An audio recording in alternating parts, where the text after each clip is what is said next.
My business is now registered sole trade with the Companies Office of Jamaica. Today, I have complete 3 cycling of chicken rearing, and I am making arrangement to extend one of the section.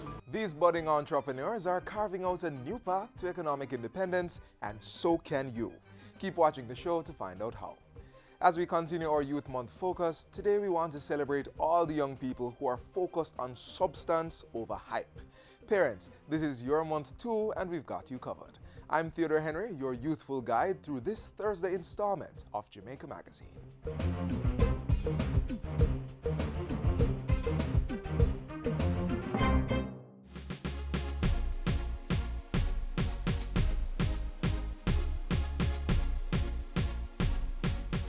Mommy?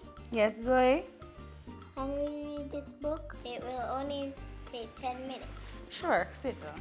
Every spring, Madame Angel Wing arranges. Do you have 10 minutes? Read with your child today.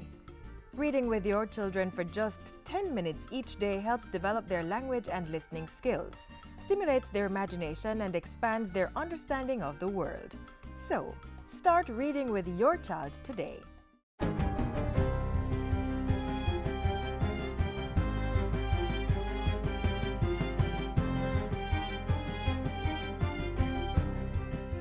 Good day, I'm Lorraine Mendez and this is your JIS News for Tuesday, November 7. Minister of Justice Delroy Chuck says plea bargaining could become a game changer for the criminal justice system. The Plea Negotiations and Agreement Act 2017 was recently passed in the House of Representatives.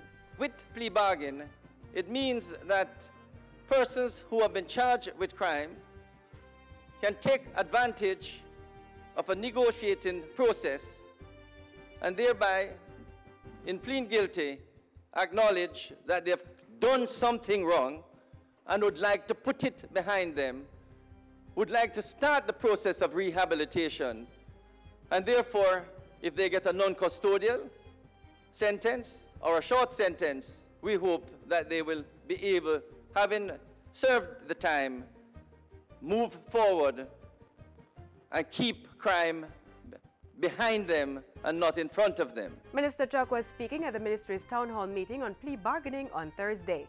The Justice Minister emphasized that not only would persons who plead guilty be offered a lighter sentence, but also be considered for early parole. He also argued that the initiative would ease some of the pressures of the country's overburdened justice system. When you have over 35,000 cases in the parish courts, over 2,000 cases in the circuit courts, there's absolutely no way we will be able to try all of them. We have to buy into it. Because if with guilty pleas, you save the country an enormous amount of resources. The plea bargaining legislation was put together in 2006 and amended in 2011 and 2017.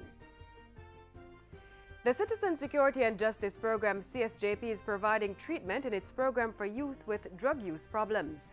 Through its specialized substance misuse treatment program and partnership with the National Council on Drug Abuse, NCDA, young people will be referred for a special treatment course before transitioning into the vocational or job training features of the CSJP.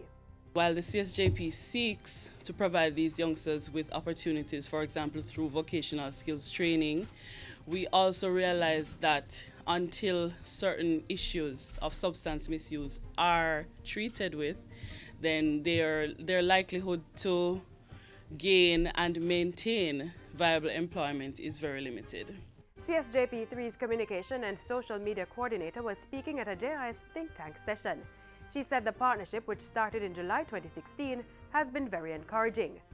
The CSJP has referred more than 150 individuals to the NCDA, which conducted 541 individual sessions and 80 group sessions and workshops. You have some clients coming in very happy, very excited. You know, Miss, seriously, I did not smoke one day this week, you see, and I feel really good. So you're seeing the excitement in terms of their ability to be able to reduce, while they have not stopped, but they have been able to cut down on the amount that they're using. wish it's progress, and as they continue up, into maintenance and stopping and then eventually maintenance. The Specialized Substance Misuse Treatment Program targets at-risk youth between the ages 17 to 30 years old.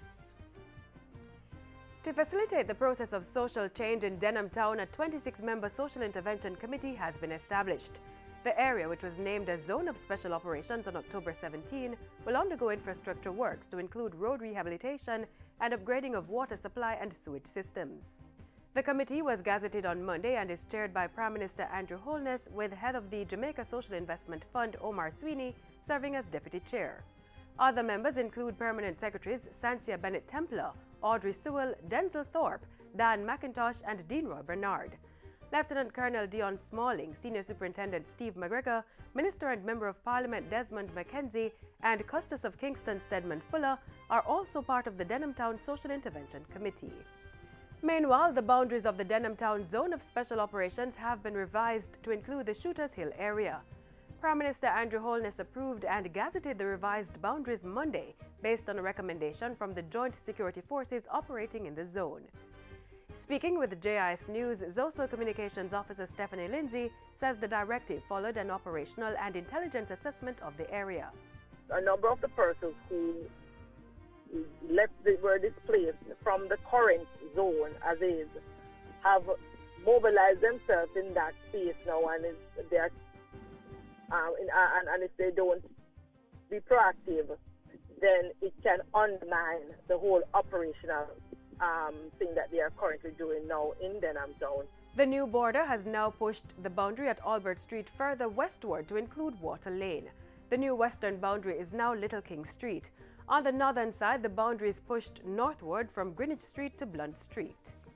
And finally, Tourism Minister Edmund Bartlett says all is in place for the hosting of the United Nations World Tourism Organization Conference in Montego Bay later this month. Minister Bartlett says the conference focus on job creation and inclusive growth is important to Jamaica, which has a high dependence on tourism. He points out that the sector has approximately 106,000 direct jobs and over 300,000 indirect jobs, but says the formula for inclusive growth needs improvement. So we have to enable the development now of the human capital so that more of the creativity of the Jamaican people can be reflected in the output of tourism and in the development of the experiences that the visitors pay for. That the communities that are engaged in tourism activities have now become involved in the growth process. So we have to look at how do we spend more on creating better facilities within some of these communities where your tourism workers are. Minister Bartlett says the coming on board of financial partners such as the UNWTO, the World Bank and Inter-American Development Bank will assist with the sustainability of projects to be implemented. Also, the involvement of academia through the George Washington University will help with the build-out of ideas, innovations and processes to guide the way forward. The result of this will be a document called the Declaration of Montego Bay. And this document will inform, we hope, the future millennial goals development of the UN, while providing the basis for the future publications of the UNWTO on sustainability issues. Minister Bartlett was speaking at a recent JIS think tank. The UNWTO conference is scheduled for November 27 to 29 at the Montego Bay Convention Center. And that's it for JIS News today. I'm Lorraine Mendez. Thanks for watching.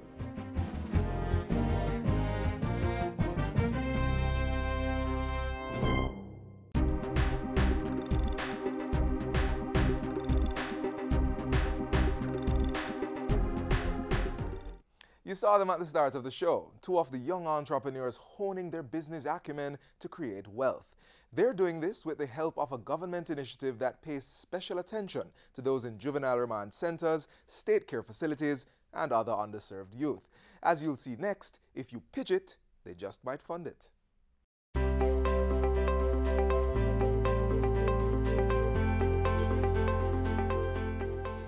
Government continues to provide opportunities for vulnerable young people to become successful entrepreneurs and employees.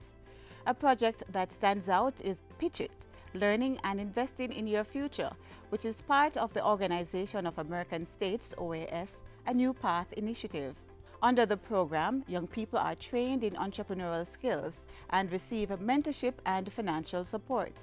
The target group is from juvenile remand centers, state care facilities, and the Citizen Security and Justice Program, CSJP. This project is aimed at, when I really reflect on it, some of the principles that junior achievement itself stands on, and it's really to empower our youth to own their economic success. The program started with 111 young people, but after 2 sessions, 51 were selected for further training. They did the Junior Achievement Company of Entrepreneurs program. They learned about running a business. They heard about the Pitch It competition. They heard from business leaders. They practiced, they journaled, and prepared of how they would try to sell their story, their pitch about a business venture they would like to undertake. The group was further cut to 21, and this batch was selected to start their own businesses from the ideas they presented. For the startup process, grants ranging from $150,000 to $400,000 were given through partners of the program. They included the OAS, Trust of the Americas, United States Agency for International Development, JMMB Foundation, Junior Achievement Jamaica, and the Ministry of National Security. The New Path program it has become so much more than just a program, more than just a name. It is truly now the definition of a movement in this country, which exemplifies all that is good. It exemplifies the whole trajectory of Jamaica moving towards prosperity, towards better progress. One of the success stories of the Pitch It initiative came from Shamika Campbell, who now runs her own meat and grocery store. In the small district of Geneva in Westmoreland, I realized there was a need for a retail store that specializes in the selling of different meats and grocery items, as persons had to travel to the next town for that purpose. I immediately capitalized on that market, and with all the support given throughout the program, my business is now registered sole trade with the Companies Office of Jamaica. Now I am happy to say that I am an entrepreneur. Shamika is using the training to ensure the success of her business. She also had this to say. I will continue to learn and improve my entrepreneurial skills and knowledge to ensure I make the best decision for my business. Established businesses of the 21 finalists are in the areas of photography, food and beverage, clothing, retail, electrical and computer repair, tailoring, poultry farming, and entertainment. A New Path has given the youngsters a stable and independent way of making a living, changing their lives for better, like Barrington Monroe. Through the program, I have had my business registered with the Company Office of Jamaica. I've made association with the Jamaica Agricultural Society, who have assisted me in many ways. My farming included the rearing of chickens and planting of crops such as tomatoes and pepper. Today, I have complete tree cycling of chicken rearing, and I am making arrangement to extend one of the section.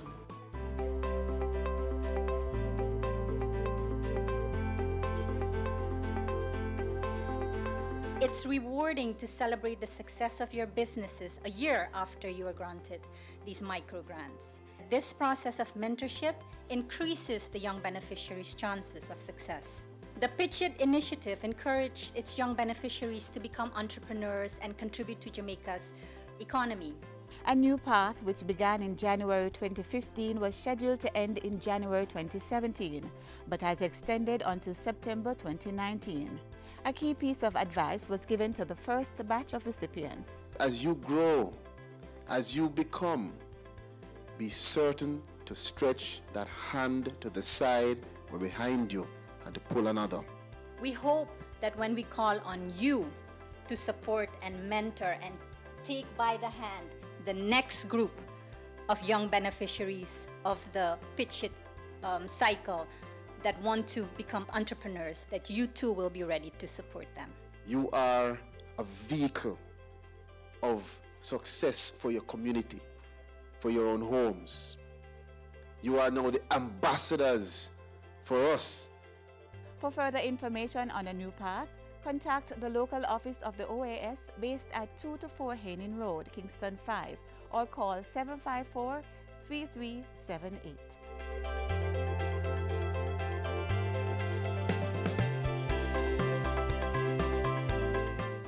Did you have time to write down the contact information for the OAS? Look to my left, give them a call, and make the pitch.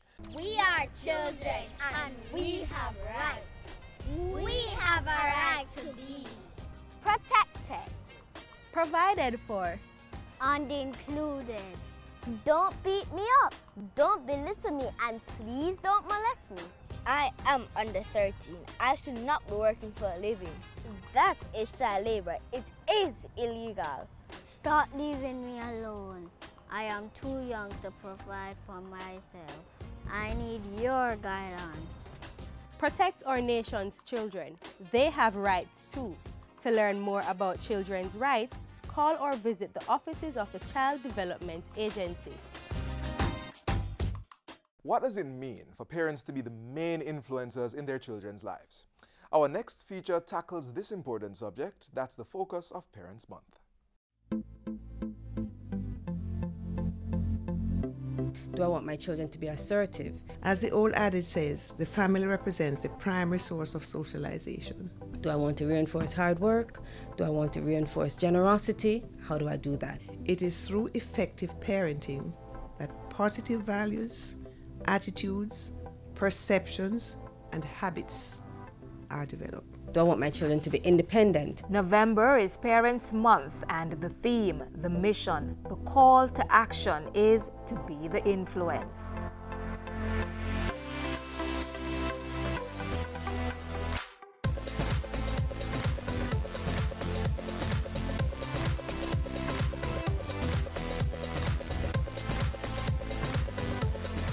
Take back the reins and you become the #1 influence in your child's life. And the truth is that if parents don't accept this responsibility, then the void may be filled and will be filled by negative forces in our culture that do not support healthy morals and ethics for our families. And that is why we're encouraging parents to be that influence, to not allow society to dictate who your child is going to be. We believe that parents ought to encourage dreams. There's nothing that's too far-fetched. We have to understand that present circumstances too do not dictate your future. So the fact that you are in a particular circumstance as a parent and you might feel downtrodden or heartbroken, it does not mean that that is where you have to remain. And it certainly does not mean that that is where your child has to remain. So there's no dream that's ever achieved without a plan. And after you chart the plan of action, you're going to help your child to keep fixed. Remember, this is what you had said you wanted to do. Remember, this is something you said you wanted to achieve. So you're going to keep the child fixed because that's what it means to be the influence. You don't want to impose your own ambitions on children. That's not something that works. Especially as teenagers, they're going to resist and they're going to rebel. And before you know it, you're at odds with your child because the direction in which you think your child ought to go is not what he thinks. It takes a conversation. Of course, you're going to motivate because everybody needs motivation from time to time, and especially children. They need to know that along the path, whether the knocks come, and it doesn't matter how frequently those knocks come, you're there to help them to get up and to stay the course. And you're going to also along the way give praise. Acknowledge the steps that they've taken along the way. Acknowledge that they have achieved. The first one, honesty. Parents need to help children to find a way to tell the truth. And the best way to encourage truthfulness in your child is to be a truthful person yourself. The second one is justice. Insist that children make amends. You hurt someone's feelings, you hear your child saying something that's wrong, call them on it right away and let them know that Even though you apologize, sometimes it's very difficult to take back what you're saying. The third value, determination. Encourage them to take on challenges. The fourth value, consideration. Teaching them to think about others, the feelings of others. And the last one, and it's my number one element of effective parenting, love. Teaching your children the value of love. The Be the Influence campaign, which starts with Parent Month, is intended to target parents to adhere to one of the the three components of effective parenting. The Be the Influence actually will continue because we intend to have a 3-year campaign with the 3 components being get involved, be the example, and encourage dreams. Be the Influence will support the NPSC's flagship initiative, the Parent Mentor Program. The mentorship program, I intend to extend to have it across the country because I believe it's such a strong program. Here it is, parents are tooled and they get an opportunity to now help to improve the practices in parenting as they see them exhibited in their own communities, because the parents who become mentors are from the community. And so they go through 13 weeks of training in 10 modules in effective parenting. There are currently 82 mentors and another 30 will graduate shortly. While parents may not have the control they desire, they rarely lose the power to influence the lives of their children. And take back the reins and you become the #1 influence in your child's life.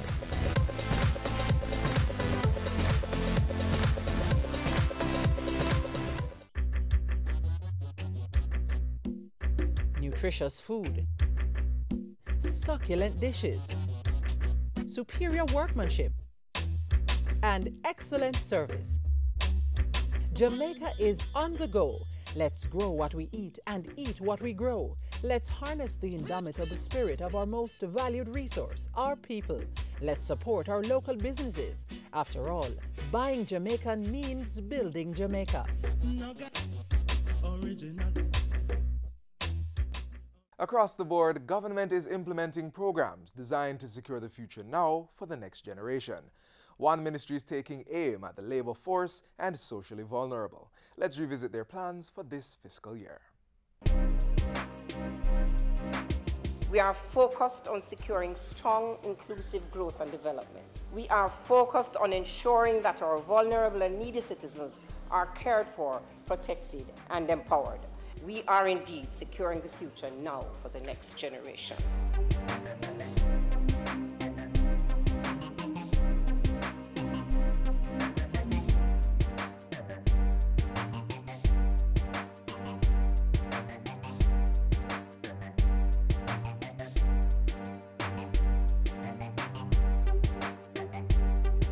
We must ensure that all workers, including domestic workers, hotel workers, administrative, security guards, managers, janitorial workers, or construction workers, that they are protected. It means working to pass critical legislation like the Occupational Safety and Health Bill. This groundbreaking legislation is expected to provide a comprehensive framework for the protection and promotion of health and safety in the workplace.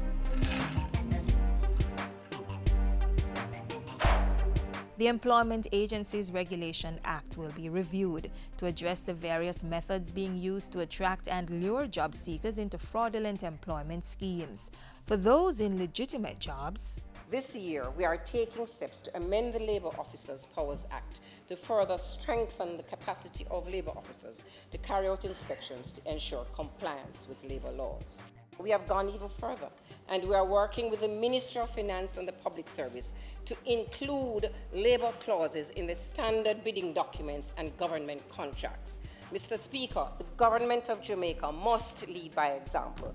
The Prime Minister exhibited that leadership last year when he submitted the instrument for Jamaica to ratify the ILO Convention on Domestic Workers, C-189. The ministry is now working to amend the various pieces of legislation and introduce measures during this legislative year to support compliance with C-189. The 2017-2018 agenda is also about creating employment opportunities. The final report from the Labour Market Reform Commission should help with that. So too the 2017 Labour Market Survey, which the Minister tabled at the start of her sectoral presentation. More immediately, the International Labour Organization will support a program to train and certify persons in the informal economy so they can formalize their operations. There will be a 30% increase in the benefits paid to the approximately 360,000 registered beneficiaries of PATH. That's just the start of initiatives to improve social protection in this fiscal year. To promote better school attendance among PATH beneficiaries, the ministry is increasing its transportation allowance for high school students. Those transitioning to post-secondary institutions will get access to $120 million in bursaries and grants, and students already at the tertiary level can access $100 million. To mark PATH's 15th anniversary, $15 million in scholarships will be provided to students on the program in the next academic year. This is intellectual capital investment, and we want to implore Jamaican families to secure the future now for the next generation by investing in their children's education. Send the children to school, encourage them to do well, and the government will help to further their educational pursuits. We are securing the future now for the next generation in the disability arena. We will focus on the development of the first two codes of practice relating to the right to education and training and the right to employment. These codes will provide practical steps for the inclusion of persons with disabilities in institutions offering education and training and in various employment spaces. The ministry is also renovating its offices to improve access to persons with disabilities and will be training some frontline staff in sign language. Projections are that seniors will comprise approximately 16% of the total population by 2030 and 22% by 2050. It is therefore incumbent on us to be proactive and to ensure that the policy framework that supports the nation's seniors is relevant. So the revised national policy for senior citizens will be finalized and tabled as a green paper during the financial year. To improve pension benefits, the National Insurance Scheme is getting an additional $215 million to implement reform activities. It will include amending the law to allow for actuarial reviews every 3 years, revising all application forms, and the rollout of a new NIS card. A new IT system for the NIS will be introduced, and new offices are being opened in Lucy and St. Anne's Bay. And the National Insurance Fund's governance structure, investment policies, and asset allocation will be reformed. The National Insurance Fund, through the approved participating financial institutions, will increase the amount on lend to the small business sector from $1.5 billion to $3 billion this year. So we are seeking to secure the future for the next generation through proactive investment activities. I reiterate that the government and the ministry are focused on implementing employment and social policies that will lead to decent jobs and living standards. We are securing the future now for the next generation.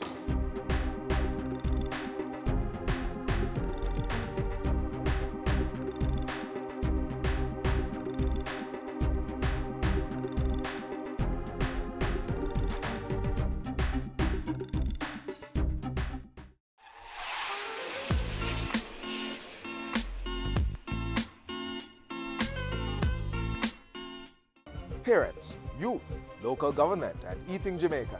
There's room to focus on them all in November. And throughout the month, that's just what we'll be doing inside the pages of Jamaican Magazine. Our next installment is just 24 hours away. But if you can't wait that long, head to our website or our YouTube channel to see more features on these and other issues. And while you're online, connect with us on Facebook, Instagram, and Twitter. And we still read your emails, so drop us a line at the address on screen. I'm Theodore Henry. Have a great evening.